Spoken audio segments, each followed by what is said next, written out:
Hello friends, आप सभी का एक बार फिर से स्वागत करता हूं the SNA classes YouTube channel में।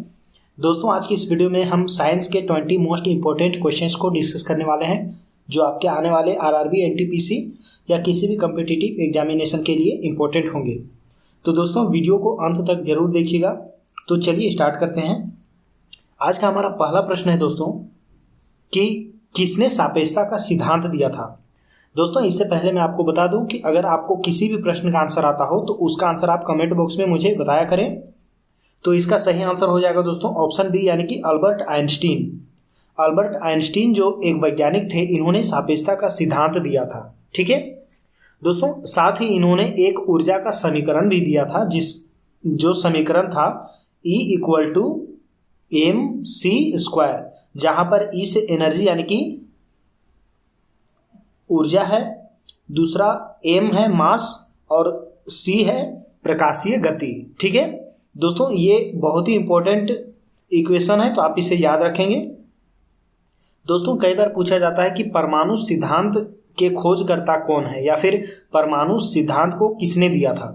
तो आपका आंसर हो जाएगा डाल्टन के द्वारा परमाणु सिद्धांत को दिया गया था। ठीक है दोस्तों, आर्यभट्ट जो थे, आप सभी को मालूम होगा आर्यभट्ट के बारे में कि इन्होंने जीरो के खोज करी थी। आर्यभट्ट जो थे, इन्होंने जीरो की खोज की थी। ठीक है, नेक्स्ट क्वेश्चन देखते हैं दोस्तों। यहाँ पे क्वेश्चन नंबर 2 है, परमाणु रिएक्टर में किसका प्रयोग मंदक और प्रशीतक के रूप में किया जाता है। तो दोस्तों, इसका सही आंसर हो जाएगा ऑप्शन बी, यानी कि भारी जल। दोस्तों, आप सभी को मालूम होगा कि भारी जल को ड्यूटेरियम ऑक्साइड भी कहा जाता है, जिसका रासायनिक सूत्र होता है D2O।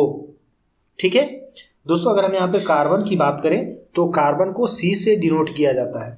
ठीक है, और यहाँ प्रोटॉन की अगर हम बात करते हैं तो प्रोटॉन के खोजकर्ता है गोल्डस्टीन। और कब खोजी गई थी ये, तो 1896 ईस्वी में प्रोटॉन को खोजा गया था, जो एक धनावेश कण है। ठीक है, नेक्स्ट क्वेश्चन है यहाँ पे, ग्लाइकोजन का संग्रह कहां पर होता है। तो दोस्तों, ग्लाइकोजन जो है, इसका संग्रह कहां पर होता है, तो यकृत और पेशियों में ग्लाइकोजन का संग्रह होता है।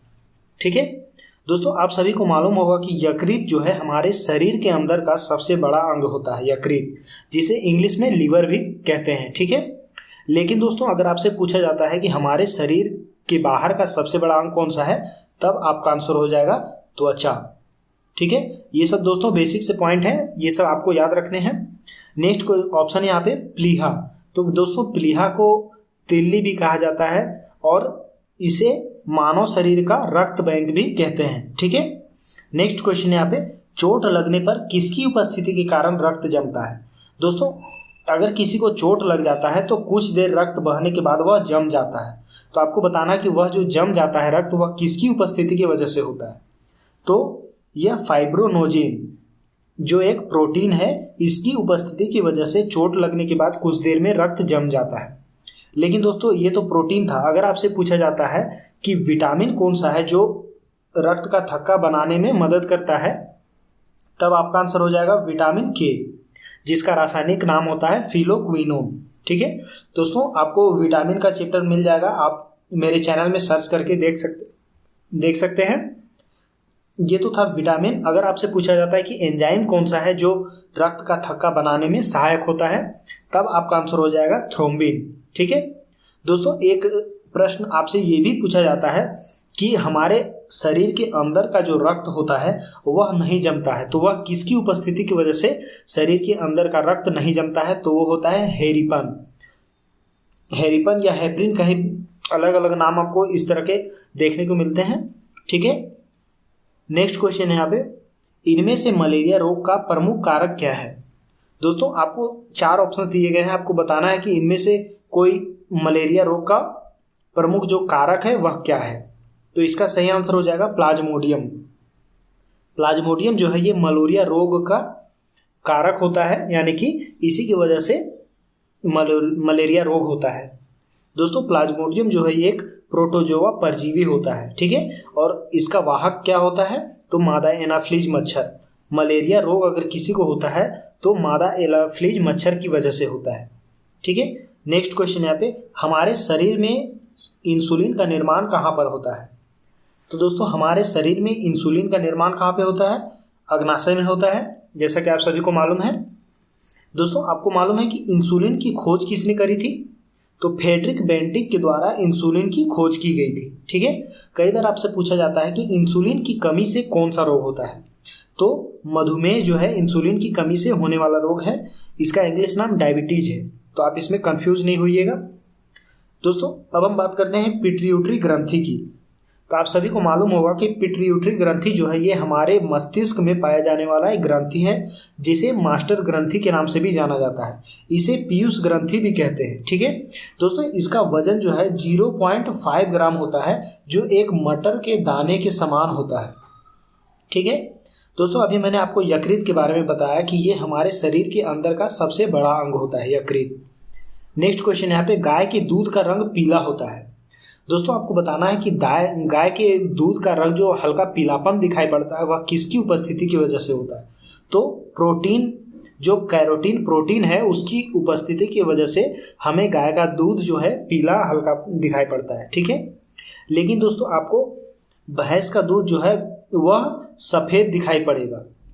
वह किसकी उपस्थिति की वजह से होता है? तो वह होता है कैसीन प्रोटीन की उपस्थिति की वजह से। ठीक है दोस्तों, यहाँ पे है राइबोफ्लेविन। तो आप सभी को मालूम होगा कि राइबोफ्लेविन जो है ये विटामिन B2 का रासायनिक नाम होता है। ठीक है, नेक्स्ट क्वेश्चन यहाँ पे, मनुष्य में रक्तचाप किस ग्रंथि के द्वारा नियंत्रित होता है? तो दोस्तों मनुष्य में जो रक्तचाप यानी कि ब्लड प्रेशर जो होता है वह एड्रिनल ग्रंथि की द्वारा नियंत्रित होती है। ठीक है, और दोस्तों आप सभी को एक चीज इसमें से याद रखना है कि जो रक्तचाप को मापा जाता है वह किस यंत्र के द्वारा मापा जाता है? तो स्फिग्मोमैनोमीटर के द्वारा मापा जाता है। कई बार पूछा जाता है कि मानव शरीर का रक्तचाप या ब्लड प्रेशर कितना होता है? तब आपका आंसर होता है 120/80 mm ऑफ Hg। दोस्तों यहाँ पे Hg जो है ये पारा का सिंबल होता है। Hg आप सभी को मालूम होगा। नेक्स्ट क्वेश्चन देखते हैं यहाँ पे, डार्विन ने कौन सा सिद्धांत दिया था? तो दोस्तों आपको बताना है कि डार्विन जो एक वैज्ञानिक थे, इन्होंने कौन सा सिद्धांत दिया था? तो दिया था प्राकृतिक चयनवाद का। ठीक है, डार्विन के द्वारा प्राकृतिक चयनवाद का सिद्धांत दिया गया था। अब हम बात करते हैं उत्परिवर्तनवाद का। तो इसका सिद्धांत किसने दिया था? होमो डी ब्रीजनिंग के द्वारा उत्परिवर्तनवाद का सिद्धांत दिया गया था। नेक्स्ट यहाँ पे आनुवंशिकी।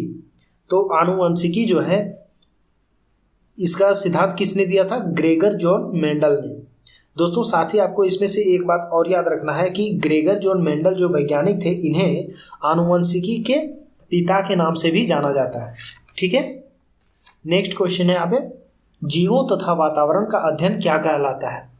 दोस्तों आपको बताना है कि जीवों तथा वातावरण का जो अध्ययन होता है वह क्या कहलाता है? तो इसे कहते हैं इकोलॉजी। इकोलॉजी दोस्तों ये विज्ञान की एक शाखा है जिसके अंतर्गत जीवों तथा वातावरण का अध्ययन किया जाता है। ठीक है दोस्तों, इससे रिलेटेड आपको कुछ पूछे जा सकते हैं, जैसे कि एक है साइटोलॉजी। तो साइटोलॉजी जिसमें जीव कोशिका का अध्ययन किया जाता है। ठीक है, नेक्स्ट है यहाँ पे इथोलॉजी। तो इथोलॉजी के बारे में अगर मालूम हो तो आप कमेंट कर सकते हैं, लेकिन मैं आपको बता देता हूं कि इथोलॉजी जो होता है वह जीवों के प्रजातीय गुण का अध्ययन किया जाता है इथोलॉजी में। ठीक है, नेक्स्ट क्वेश्चन है, गुणसूत्रों पर जीनों की उपस्थिति किस क्रम में होती है? दोस्तों गुणसूत्रों पर जीनों की उपस्थिति किस क्रम में होती है? तो रेखाकार की उपस्थिति में होती है। ठीक है दोस्तों, कई बार आपसे पूछा जाता है कि मानव शरीर में गुणसूत्र कितने पाए जाते हैं? तो आपको कहीं कहीं मिलेंगे 23 जोड़े या फिर कहीं कहीं आपको 46 मिलेंगे। तो दोस्तों आप सभी को मालूम होगा कि एक जोड़ा में 2 होता है, इसीलिए यहाँ पे 23 जोड़े यानी कि 46। तो आपको इसमें कंफ्यूज नहीं होना है, कहीं पर आपको 23 जोड़े नजर आएंगे या फिर कहीं पे 46। ठीक है, नेक्स्ट क्वेश्चन यहाँ पे, शरीर का कौन सा अंग शरीर का पुलिस रक्षक कहलाता है? तो दोस्तों शरीर का जो पुलिस रक्षक कहलाता है वह किसे कहा जाता है? तो यकृत को कहा जाता है। ठीक है, इसका अंग्रेजी नाम लीवर होता है। दोस्तों यहाँ पे किडनी। किडनी जो है ये एक इंग्लिश वर्ड है जिसका हिंदी होता है वृक्क। नेक्स्ट क्वेश्चन देखते हैं, कोशिका में प्रोटीन संश्लेषण कहाँ संपन्न होता है? दोस्तों आपको बताना है कि कोशिका में जो प्रोटीन का संश्लेषण होता है वह कहाँ पर संपन्न होता है। तो इसका सही आंसर हो जाएगा राइबोसोम में। ठीक है, राइबोसोम में कोशिका में प्रोटीन संश्लेषण संपन्न होती है। दोस्तों अब यहाँ पे एक है माइटोकॉन्ड्रिया। इस नाम से तो आप सभी वाकिफ होंगे। दोस्तों माइटोकॉन्ड्रिया जो है इसे कोशिका का पावर हाउस यानी कि ऊर्जा गृह भी कहा जाता है। ठीक है दोस्तों, यहाँ पे कोशिका एक वर्ड आया है, इससे भी कई प्रश्न पूछे जाते हैं, जैसे कि कोशिका का मस्तिष्क किसे कहा जाता है? कोशिका का मस्तिष्क किसे कहा जाता है? तब आपका आंसर हो जाएगा केंद्रक। केंद्रक जो है वह कोशिका का मस्तिष्क कहलाता है। ठीक है दोस्तों, कई बार पूछा जाता है कोशिका की खोज किसने और कब की थी? तो कोशिका की खोज की गई थी 1665 ईस्वी में रॉबर्ट हुक के द्वारा।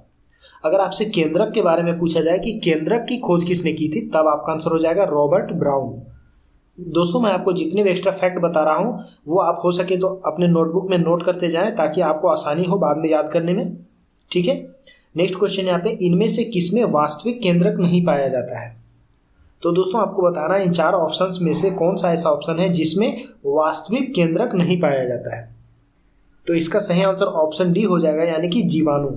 दोस्तों इसकी खोज की गई थी लिवेन हुक के द्वारा।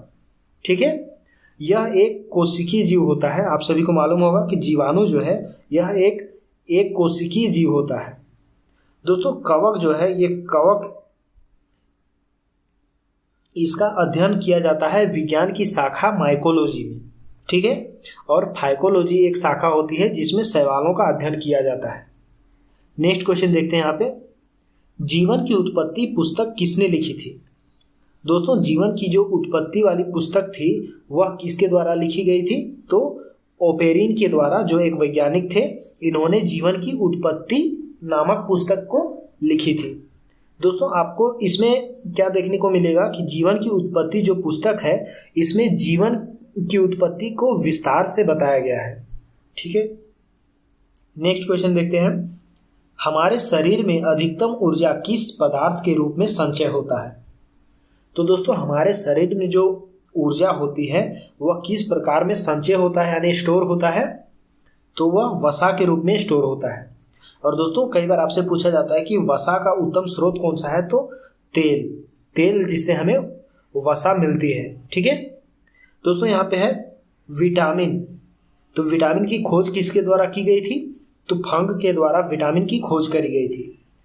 दोस्तों अगर आपको विटामिन के और भी क्वेश्चंस जानने हैं तो आपको इसी चैनल पे मिल जाएंगे, तो आप उसे देख सकते हैं। नेक्स्ट क्वेश्चन देखते हैं यहाँ पे, जीवाणु को पादप क्यों मानते हैं? दोस्तों आपको बताना है कि जीवाणु को पादप माना जाता है, इसका कारण क्या है? तो इसका सही आंसर हो जाएगा ऑप्शन ए, यानी कि इसमें दृढ़ कोशिका भित्ति होती है, इस वजह से जीवाणु को पादप माना जाता है। नेक्स्ट क्वेश्चन देखते हैं, इनमें से प्रोटीन की इकाई क्या है?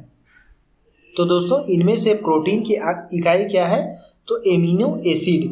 ठीक है, प्रोटीन की इकाई क्या है? Amino acid. नेक्स्ट क्वेश्चन देखते हैं, किस प्राणी में श्वसन होता है लेकिन रुधिर नहीं? यानी कि दोस्तों आपको बताना है कि कौन सा ऐसा प्राणी है जिसमें श्वास लेने की प्रक्रिया तो होती है लेकिन खून नहीं होता है, यानी कि रुधिर नहीं होती है। तो इसका सही आंसर ऑप्शन बी हो जाएगा, यानी कि हाइड्रा। दोस्तों हाइड्रा एक छोटा सा जंतु होता है जो निडेरिया संघ का जंतु होता है, हाइड्रा। ठीक है, और दोस्तों केंचुआ की अगर हम बात करें तो केंचुआ जो है इसे किसानों का मित्र कहा जाता है, केंचुआ को, क्योंकि दोस्तों केंचुआ जो है ये मिट्टी को उपजाऊ बनाता है, इसीलिए किसानों का मित्र कहा जाता है केंचुआ को। नेक्स्ट क्वेश्चन है और आज के वीडियो का लास्ट क्वेश्चन है, इनमें से कौन ज्योति तीव्रता का मात्रक है? दोस्तों मुझे उम्मीद है कि आपको इस क्वेश्चन का आंसर तो आप सभी को मालूम होगा। इसका सही आंसर हो जाएगा दोस्तों कैंडेला। ठीक है,